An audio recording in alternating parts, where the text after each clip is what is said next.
नमस्कार दोस्तों, स्वागत है हमारे चैनल पर। आज हम बात करने जा रहे हैं एक ऐसे ऑपरेशन की जिसने न सिर्फ भारत को गर्व से सीना चौड़ा करने का मौका दिया, बल्कि पूरी दुनिया का ध्यान अपनी ओर खींच लिया। जी हाँ, हम बात कर रहे हैं ऑपरेशन सिंदूर की।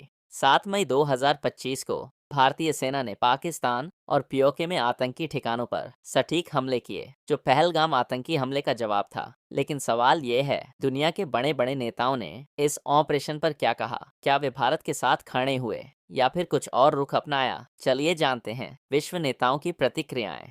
पहले थोड़ा बैकग्राउंड जान लेते हैं, जिससे समझने में आसानी होगा। 22 अप्रैल 2025 को जम्मू कश्मीर के पहलगाम में हुए आतंकी हमले ने 26 निर्दोष लोगों की जान ले ली थी। इस हमले ने पूरे देश को हिलाकर रख दिया था।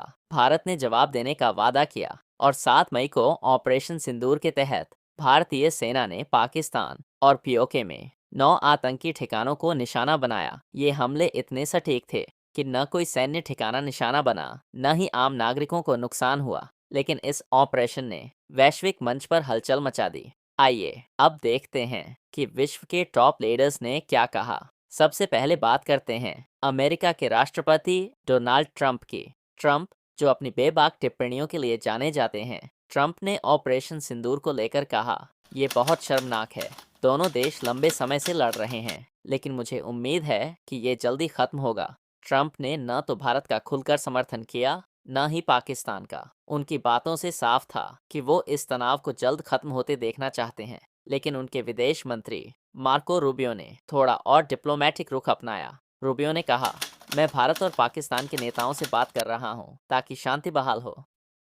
अमेरिका की ये न्यूट्रल पोजीशन क्या भारत के लिए फायदेमंद थी? आप क्या सोचते हैं? कमेंट में ज़रूर बताइए। अब चलते हैं संयुक्त राष्ट्र की ओर, जहां महासचिव एंटोनियो गुटेरेस ने चिंता जताते हुए कहा, मैं भारत और पाकिस्तान से अधिकतम सैन्य संयम बरतने की अपील करता हूं। गुटेरेस की ये अपील दोनों देशों के लिए थी, लेकिन कुछ लोग मानते हैं कि भारत के इस सटीक और आतंकवाद विरोधी ऑपरेशन को संयुक्त राष्ट्र ने पूरी तरह समझा नहीं। क्या आपको लगता है कि यूएन को भारत के पक्ष को और मजबूती से देखना चाहिए था? अब एक ऐसा देश जो खुलकर भारत के साथ खड़ा हुआ, इजराइल।